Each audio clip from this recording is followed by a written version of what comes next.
Hello and welcome to another D&D Stories. I'm your host, TheWriter. This is the show where I sit here and regale you with all the tabletop gaming stories and remember when something cool happened. So today, we return for the final time to the campaign of 12 Trees. And here we are at last, with Brendo the Alchemist, Ludwig the Paladin, Salen the Rogue, and Markle the Ranger, at the very top of the Stormbringer Tower, home, or encasement, or prison of the Stormbringer Cannon.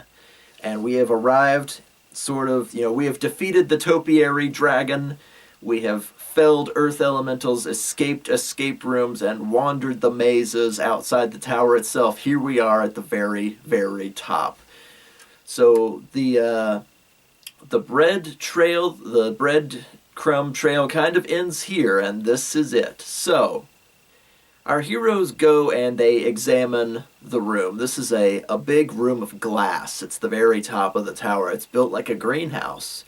And the cannon is gigantic. It's not like a big barrel cannon. It's built like some futuristic piece of technology that the genius Emily has created. It's got a big chair that leans back you can sit in to turn all the knobs and dials and wheels that make the thing point wherever you want. And the barrel sticks out the window, and it sparkles ominously with all the magic and wires and crystals and gold filigree that's all over this crazy thing. And the barrel lays open, much like the mechanism of a bolt-action rifle, where you have to pull the lever and then yank it back so that you can put a bullet inside. It's laying open, and inside is a pink crystalline canister, a really big, like, cylinder shape. Inside lays a shadow that is awfully horse-shaped, and it certainly has branch-like horns sticking out of its head, and they know that they have found their lesser air god, their Kirin, 12,000 magijoules, encased in this pink crystal Emily's armor that catches and augments magic, airtight to hold in this lesser air god. It's laying curled up, but when it hears them approaching, it lifts its head and kind of stares out at them. It's not thin like glass, but it can see shapes, much like they can see its shape. And they're like, this is it, we found it. So they look out over all the tables, the facts and figures and scrolls, and no letters or anything here for them to go through. We've already done all those, but they examine everything, and most of it is like geometry and geography and angles and lines and magijoule output scenarios and things like that. And there's a little like post-it note next to all the buttons and knobs and dials, and there's one that says, Forest of the North Storm, and it has a big long number next to it, and then next to that is High Seat, and it's got a big long number next to it, and there's a few other locations, and Ludwig kind of touches thumb to forefinger, and he's like, these are probably coordinates. Like, if they were going to fire this thing, they would need to input this stuff somehow, and that's how the shot would land where it was supposed to. So it's unclear if this is like literally a bullet or a canister, or if like the input device was just left open and it's like an energy weapon. They're not really sure. Like, is this a big old ray gun, or is it going to fire the Kirin like a cannonball? They're not sure. But there it lays, because the cannon was created and perfected but never fired. And that has been the great leading mystery the past couple of sessions, or the past couple of videos as well, is that 12 Trees had the cannon, they had their battery, or their cannonball, or whatever you want to refer to the Kirin as, but they never fired it. And then off to one side, laying sprawled over a desk, is the skeleton of a dwarven woman. And I say, Salen, who is our rogue who uses guns, even from where you are standing, you can see the bullet hole in the back of the skull where you are. from where you are. And they go over to examine this, and it's not going to jump up and get us, is it? No, this person was executed. Like somebody right behind them fired like right into the back of their head while they were sitting at this desk. And of course they look over the desk and they find one more letter. This one is from Bradford. And it says, "To whom it may concern," I've got it right here, don't worry. "To whom it may concern, if you are reading this, you have come a long way. Unfortunately, this is the end of your path. If I have laid my plans just so, you should have visited my house, the Weeping Lion Prison, Fort Stormshot, and all of those locations led you to this place, to this room. I am Bradford, the one whose footsteps you have been following.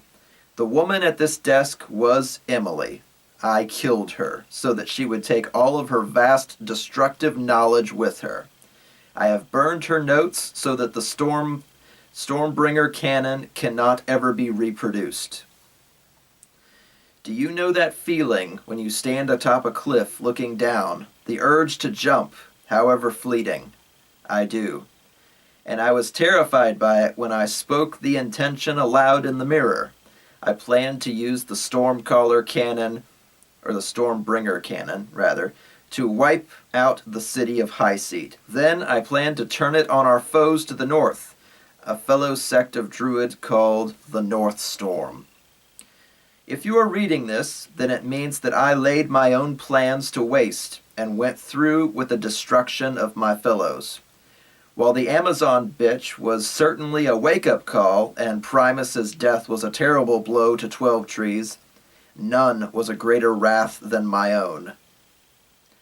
I saw my own bald evil in the mirror one night and was horrified by what I was setting into motion, and I had to clean up my own mess. So, I sent a single assassin after each remaining member of 12 Trees. When Emily caught wind, I feigned ignorance that perhaps we had some new great enemy. And then I shot her in the back of the head. She did not see it coming, and I gave the gun to a local sheriff as a festival gift soon after. God's forsaken me. Everything was ready. 12 Trees was ready to wield a power like... It's strangely worded, and I'm the one that wrote this. 12 Trees was ready to wield a power like no other to end hundreds of thousands of lives. After years of preparation, brainwashing my fellow druids to make it sound like a good idea, and even capturing a lesser god to power this terrible machine, I choked. Like a bride getting cold feet at her own wedding, I could not go through with it, so I destroyed them all. Well, all the ones that the Amazon did not destroy. One by one, they fell until only Emily and I remained. She clung to me last night. She had no idea.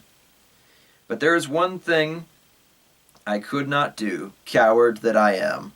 The Kirin that powers the machine still lays confined. I know I am on my way to hell after all this is over, but I still fear for my soul. A lesser god is not an easy task to capture, and it took all 25 members, 12 Trees, and the North Storm to catch it and seal it properly.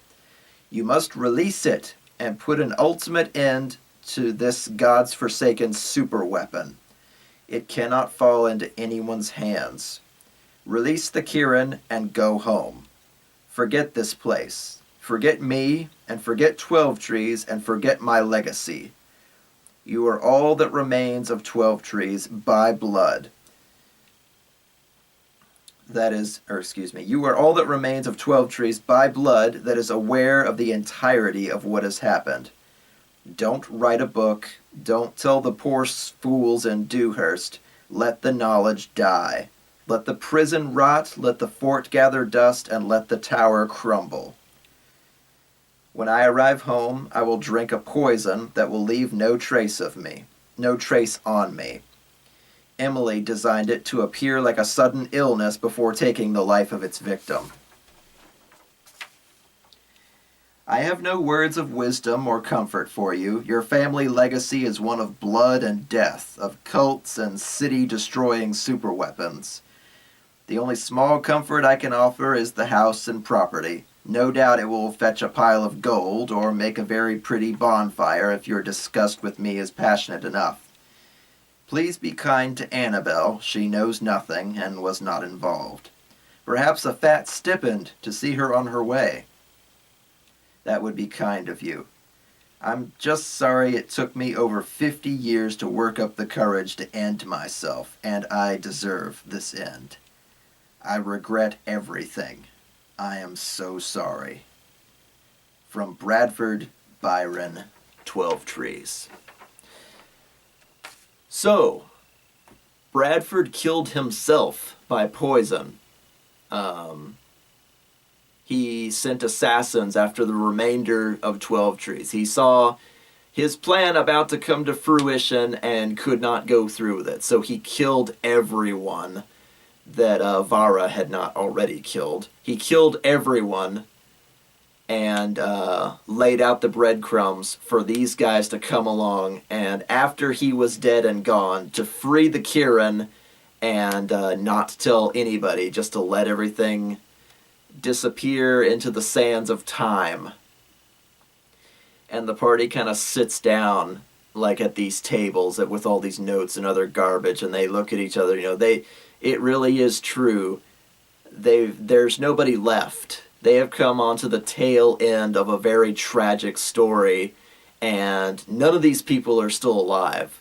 They have been chasing ghosts this whole time, trying to put the facts and figures together over what happened and when and why all these people are dead or not dead. Everybody's dead, except for Vara. She's the only one that kind of survived this. And the North Storms, but they're a peripheral faction that they never saw anyway. So everyone is dead, and then Bradford killed himself to set all this into motion. So they have put together the history, the grisly and backstabbing and poisonous history of their family, and this is the 12 Trees legacy. So they know what they must do. They look over at the bright pink crystalline canister that holds the Kirin, and sure enough, it's been listening. It's lucid, and it's not an animal. It's a lesser god, so it can talk and all that. And of course, it pulls an Independence Day. It presses itself up against the crystalline wall. Release me. And Brendo's like, oh God, I liked you until I heard your voice. Release me. And they're like, and Ludwig immediately takes this upon himself. Like, if they let it out, it might be angry enough to just kill everyone in sight or cause like a nuclear fucking explosion to wreck everything that 12 Trees ever built. It's a lesser air god. It could call down a tornado and destroy everything. But it feels like the right thing to do to Ludwig. So he tells everybody that he's going to stay. He's going to break the canister open. And the rest of them decide that they're going to run for safety. They're going to leave the tower and start back to town. And, if the Kirin destroys him, it destroys him. But they will be well out on their way. So this might be self-sacrifice to close the book on all this. Because they are dead sure, if they all hang around, that the Kirin will just kill them. And again, they're level 9, they're level 10. Kirins are like level 13, level 14, and they can cast the wish spell, so what's to keep it from wishing they were at the bottom of the ocean, So being nearby when it breaks out or when Ludwig breaks him out might not be a good idea. So they run for the hills and they start heading south back to Dewhurst, leaving Ludwig to kind of sit there and meditate and think on all this. He's become a much more powerful paladin, almost twice as powerful as he was when he arrived in Dewhurst. They were level 5 when they started. They're like level 9, level 10 now. So he has grown quite powerful this past couple of weeks. that they've been here, maybe a month at the very most that they've been here. He has doubled in power, being entangled up in the 12 Trees conspiracy. So he waits for, about 12 hours so they can get a good head start in case the Kirin goes berserk. And he reaches and he takes off his big heavy helmet. You remember he had the big antlers on it because he is a paladin of the old ways. And he holds it in both hands and he goes over to the canister and he starts crashing the helmet against it just as hard as he can. And Emily's armor is quite potent against sources of magic, but regular mundane physical force, it's still crystal. So he is able to break it, and as soon as a crack gets big enough, the Kirin turns into a gaseous state and starts like pulling at the cracks, pulling at the seams, and like little chips of crystal start raining all around Ludwig's feet, and he immediately backs up so the Kirin can bust out on its own. And the Kirin leaks out in a gaseous state and reforms slowly around in front of Ludwig, who immediately drops to one knee and puts his forearm across his knee and then puts his forehead on his forearm. This is a god. Looking at it funny might set it off. So if you guys have been around long enough to hear all my stories, you know that I don't play gods very much. Gods do not talk to my adventurers very often at all. I don't have physical appearances of gods. Well, when I'm the DM.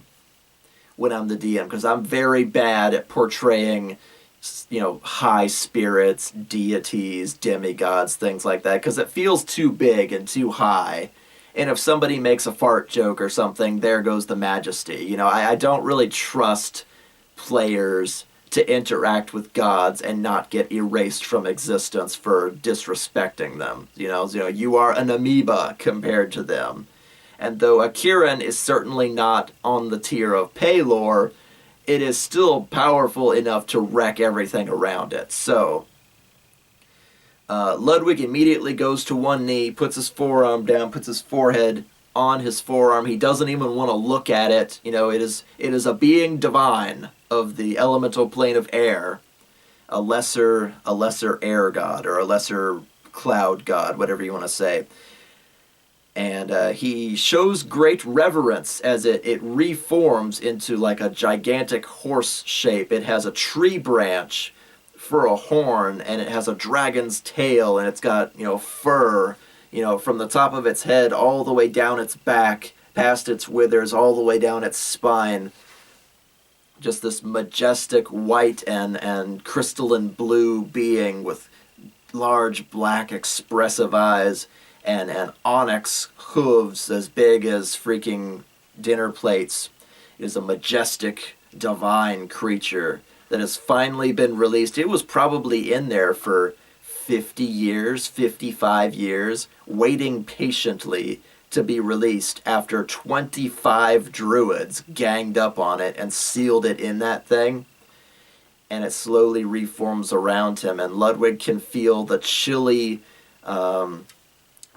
fog on the air, and it rears up with a horsey scream and blows out all the windows. And you remember this place was just like a greenhouse, so every flat, shiny surface in the room explodes outward, raining glass for miles. And all the furniture and all the scrolls and scientific notes are thrown to the wind, bursting into ash as they go. And, a great ring of dust and muck rushes away from this being as it comes back down onto its hooves. And it looks over at Ludwig and is like, "Thank you."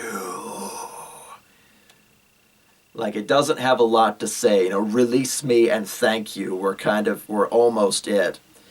And, it rears up once more, just stretching all these godly muscles. A horse is a large creature. This was a 3x3, a monstrous sized divine being. that Ludwig, he could probably just get squished by, like, its hooves if he wanted to. Just a regular attack, no magic. It is a monstrous creature that was, smaller than it should have been in a half gaseous state inside this fucking canister. It's stretching out all of its muscles and tendrils and scales and all that kind of stuff. And it's like Thor's fucking hammer. He rears up and a pure bolt of white lightning rushes down and strikes him and energizes him with all the arcane fury of nature.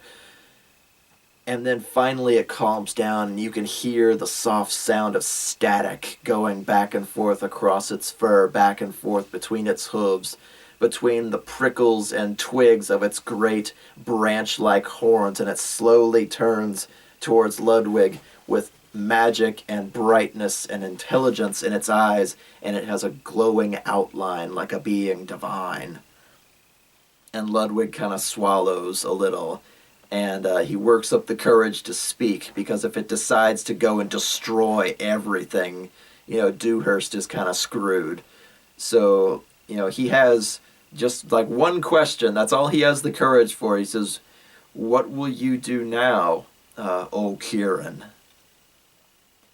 And the Kirin kind of looks at him for a while, and he looks out to the waiting, rolling clouds, his true home, the breeze, the wind, the tides, the great clouds that roll high in the sky, fluffy and white. And he goes, "Fly." And he starts to kind of hover into the air without the aids of wings. Fly. And the arcane magic starts, crackling and sparking between, like, his horn and all of his fur, and it goes back and forth until a blob of gold appears in the air in front of Ludwig and then tinkles to the ground. It's a wish ring. A brand new wish ring after the one that they used to bring their friends back. And Ludwig takes it and he puts it on a little chain around his necklace. And he already had an amulet, so he puts it on the chain of this amulet he was wearing. And the Kirin takes off at like Mach fucking 10, straight up into the sky, parts the clouds, and then rockets away like a comet, straight into like a rolling thunderstorm that was coming. And Ludwig watches it go, completely, this is like a new dogma for his religion. He is a paladin of the old ways. He's basically a druid paladin, and he just met a nature god. So, he's got tears going down his face. He's got this big, stupid smile on his face. He just met a being divine, and it gave him, any wish he wants, anywhere, ever, just then for breaking it out of that crystalline structure. And he sits there for a moment with like his head in his hands, like just trying to drink in the beauty, the majesty of what he just saw. And he's got like a palm down on the ground. He's got his face in one hand, just kind of trying to take it all in, to drink in what he saw. And finally he gathers his senses and he makes his way down the Stormbringer Tower, past the destroyed topiary dragon, past the escape room, past everything else, and out the front.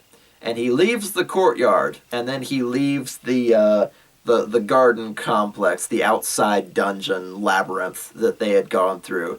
And the moment that he steps beyond the threshold at the very beginning, the Kirin comes rocketing straight down, still at Mach fucking 10, with a trail of fire and fucking rainbows coming out his ass, straight down through Stormbringer Tower, and explodes the whole fucking thing and showers stone and metal and God knows what else for miles, destroying the Stormbringer cannon and everything else inside. And, Ludwig throws himself behind a tree, behind some boulders to take cover. Even his party, who is, well over a day's travel away, hears the thunder on the breeze as the wrath of a god comes down on this one building. Like, fuck this building in particular. Boom! And then it rockets back into the sky, never to be seen again. And a few days go by because it takes time to get back to the house. And the whole party assumes that Ludwig is dead because, well, that just happened. And they're trying to decide what to do next when Ludwig comes home back to 12 Trees Manor. And they sit around the table and everybody is exhausted. They have learned this horrible truth that Bradford 12 Trees was going to destroy High Seat with this gigantic super weapon. He trapped a god inside, got cold feet, killed all his friends, and then offed himself with a poison designed as a sickness. This is heavy stuff.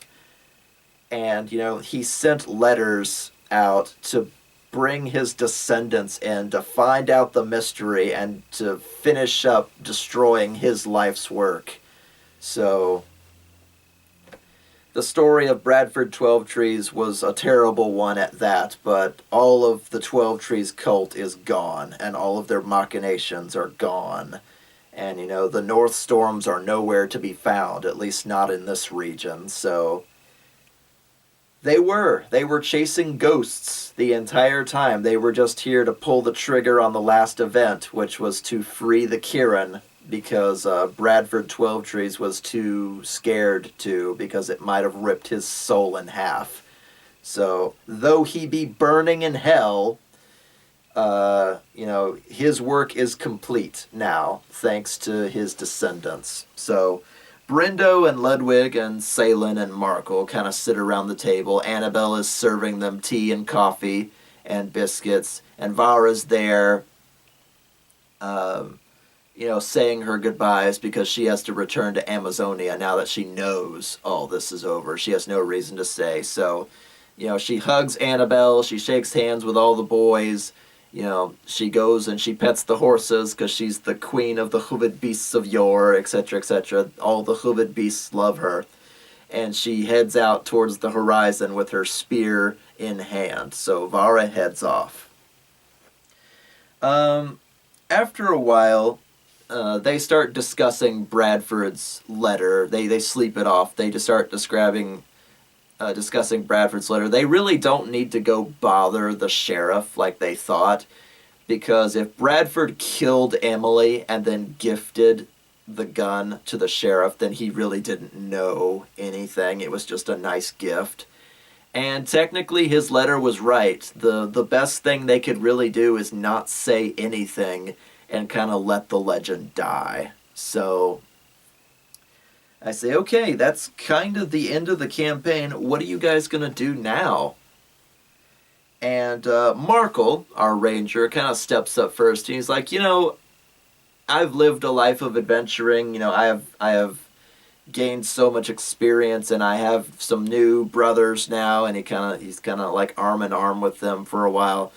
But, I still want to publish my book, and I should write about more monsters and things like that. I can't talk about any of the monsters we found here. We're not supposed to say anything, so I have to get rid of all this crap I've been writing down. My book is no closer to being done. Dang it. So I must head out to the next great adventure. So Markle decides to leave 12 Trees Manor and Dewhurst and head out toward that next horizon. Bring me that horizon, the next great adventure. And he heads off.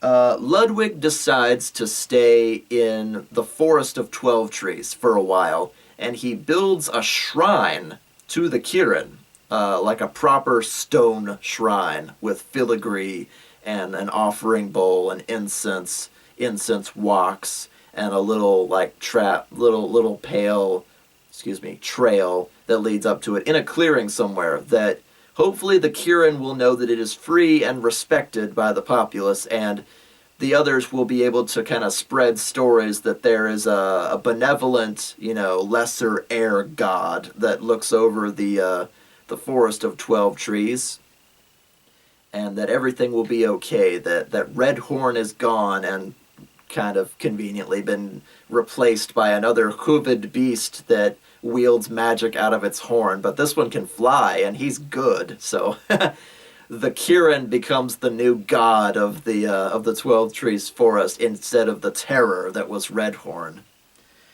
And Salen decides that he's going to stay there in Dewhurst. Not only because he's starting to kind of like it around here, but he's got a big manor now, the 12 Trees Manor. And the vault, the floor safe is still full of money. They didn't use that money. It was 16 or 17,000 gold pieces on top of all the magic items that they found. He can pretty much live a life of leisure as he pleases. And there's always the next flower festival. He could look for a wife or something. That'd be nice. So he decides to end his adventuring career and settle down as an owner of the 12 Trees Mansion. And much the same for Brendo, our alchemist. He decides, you know what, I've got a greenhouse, I've got an herb garden, and ever since, Bradford 12 Trees died, the townspeople have been missing, an alchemist, an herbologist, a midwife, all these different jobs that he filled in. They lost a very important person to their community. I could try to fill that role. Brendo will never be able to tell them Bradford's actual intentions about the flower festival or the Stormbringer cannon, but his public face brought hope to the people, and Brendo wanted to be that hope.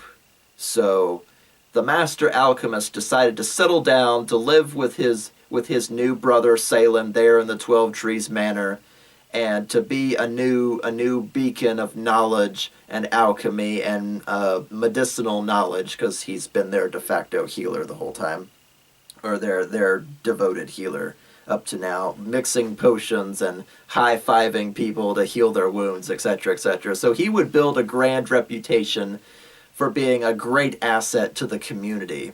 So Brendo settled down as well. And peace had always been there in Dewhurst.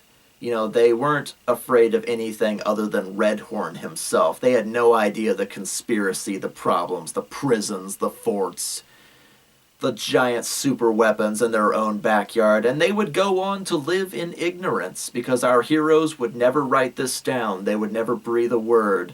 They would make sure that Dewhurst stayed, fruitful and happy and live together in peace.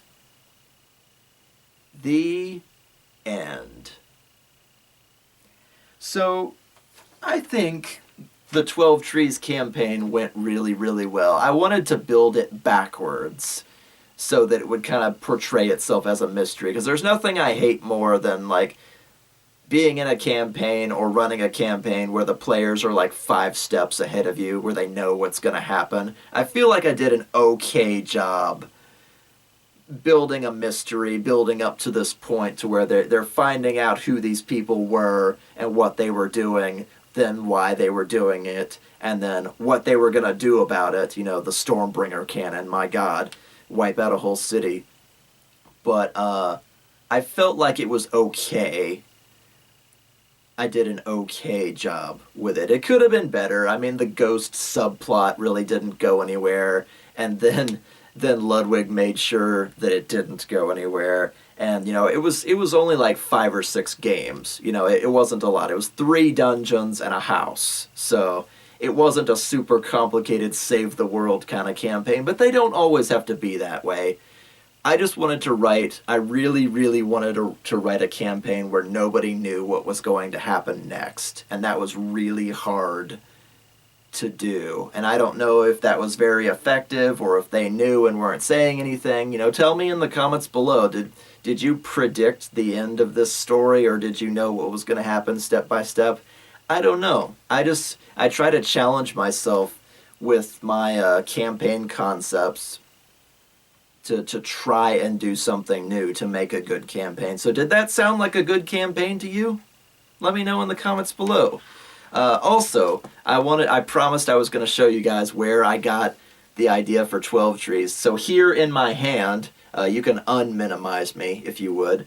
Here in my hand is the Fiendish Codex Volume 1.